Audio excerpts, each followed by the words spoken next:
mbir mi yàgg depuis 10h ba 17h c'est parce que procédure yi diñ ko dafa sensible parce que ça concerne un responsable d'un parti au pouvoir mooy le PASTEF ak un chroniqueur nga xam ni temps yi chroniqueurs yi moom defe naa dañ leen signalé le procureur nag moom bam ñu ko joxee dossier aussi certainement bëri woon na liggéey mu considéré après avoir vu le dossier qu'il y avait pas lieu à le placer en garde à vue nee na ni ñu ko levé na ñibbi këram donc loolu la ñuy retenir ci dossier bi mais lu am solo mooy tout simplement que la liberté d'expression kenn mënu ko entraver et que certains sont très mal placés aussi pour donner des leçons sur des histoires d'injures Abdou Nguer saagawul kenn dafa tontu nit bu ko provoqué traité ko de naafeq et le droit a été appliqué parce que la présomption d'innocence c'est ça la garde à vue c'est pour essayer d'enquêter sur des questions yoo xam ne leerul mais lii dafa leer nañ ba mu leere nañ nag je pense que cette affaire-là est derrière nous et que aujourd'hui ñi war a bàyyi tooñ mooy ñi nga xam ne ñoo yore doole ba pare continuer di saaga comme si ils étaient dans l'opposition loolu la ñuy retenir effectivement dans cette affaire-là voilà. mais su ma déggee dafa mel ne da ngaa bëgg wax ne mbir mi dafa xaw a rax politique est-ce que entre deux Sénégalais mën nga jàppee mbir mi dafa xam tuuti rax tuuti yi nga xam ne moom mooy politique. Non, mais c'est une affaire qui est politique, moo tax affaire bi sensible hein. Mais je pense que de bout en bout mën nañu considérer qu'il n'y avait pas lieu vraiment à arriver sur ça parce que kii nga xam dafa porter plainte aussi il faut le rappeler il faut waxtaan dëgg parce que dëgg dafa tumurànk ci réew mi saaga na fi président de la République kenn mësu ko kenn téyewu ko y a aussi des gens qui ont insulté gravement ici je pense que c'est un médecin hein, je ne dirai pas son nom vous savez désormais nous sommes dans un royaume et que le Premier ministre Ousmane Sonko est un roi et que le président resterait un prince ku fi wax ñu dal sa kaw ba utiliser des mots yoo xam ne man mënu ma ko réitérer aujourd'hui kenn jëliwu ko pourquoi la kumba am ndey kumba amul ndey y a de ces gens qu'il faut tout simplement arrêter pour que ñu bañ a di tooñ koo fi tooñ te justice deful rôle am surtout le procureur de la République j'appelle vraiment le procureur à jouer son rôle pour que l'ordre public soit respecté et que tooñ yi wàññeeku du ñu egg ci lii mais une réplique assez salée d'aujourd'hui fondée sur le droit proportionné a conduit à ce que Abdou Nguer se ressorte libre et rentre chez lui et voilà ce qui est le plus important. Je pense que Abdou mën nañoo jàpp ne yoon toppeewul dara kii di Abdou Nguer. lan la koy toppee lan la koy toppee Abdou a été même Abdou moom n'a pas affirmé il a posé une question nit ki bu ma waxee moom mooy kan dinaa ko tontu mais tontu bi ñëwagul. defe naa ne jaratu ko. kon bii kon c'est sans suite.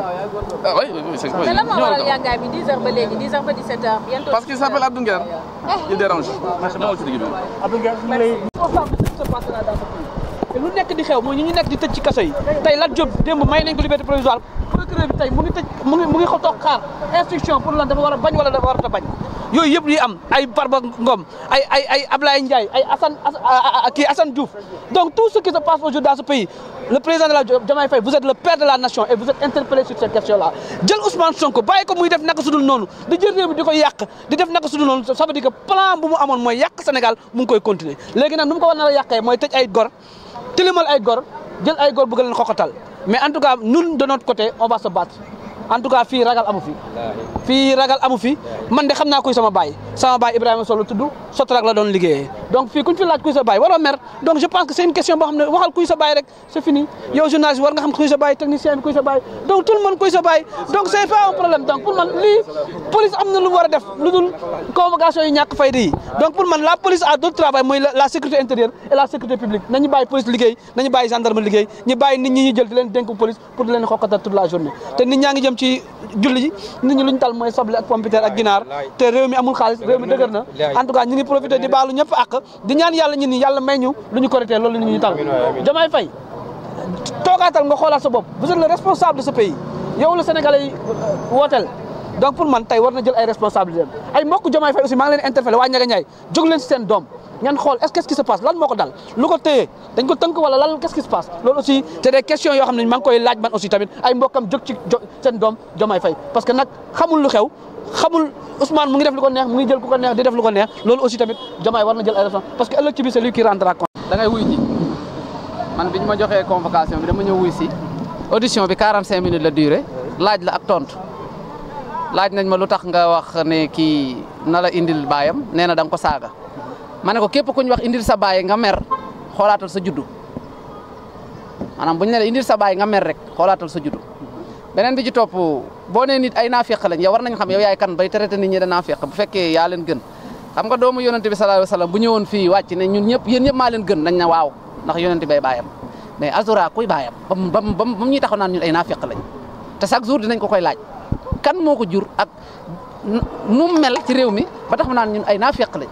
te loolu chaque jour dinaa ko koy laaj. ndax jàpp nga ne lu ni mel du crime. non xam nga boo ñëwee ne nit ñi ay naafeq ngeen naafeq mooy nit ku bon fa bon yam nga ne ñi ay naafeq lañ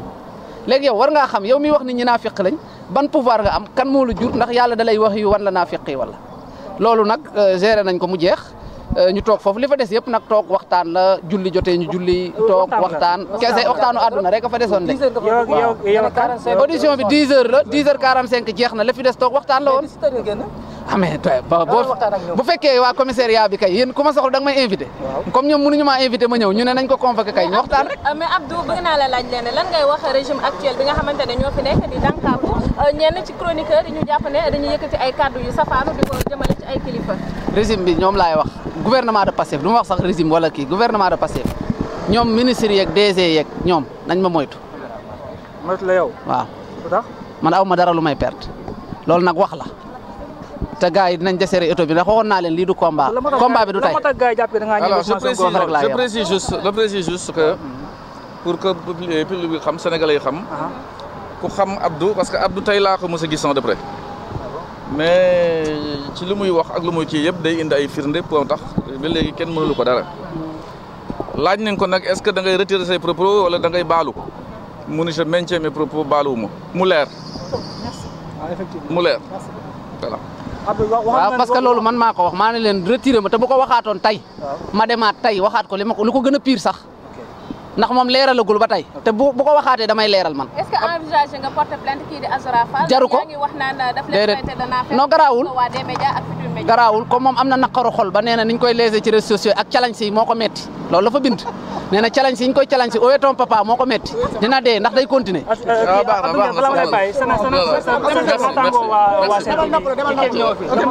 nag yi mbir mi yàgg depuis 10h ba 17h c'est parce que procédure yi diñ ko dafa sensible parce que ça concerne un responsable d'un parti au pouvoir mooy le PASTEF ak un chroniqueur nga xam ni temps yi chroniqueurs yi moom defe naa dañ leen ci njëli le procureur nag moom bam ñu ko joxee dossier aussi certainement bari woon na liggéey mu considérer après avoir vu le dossier qu'il y avait pas lieu à le placer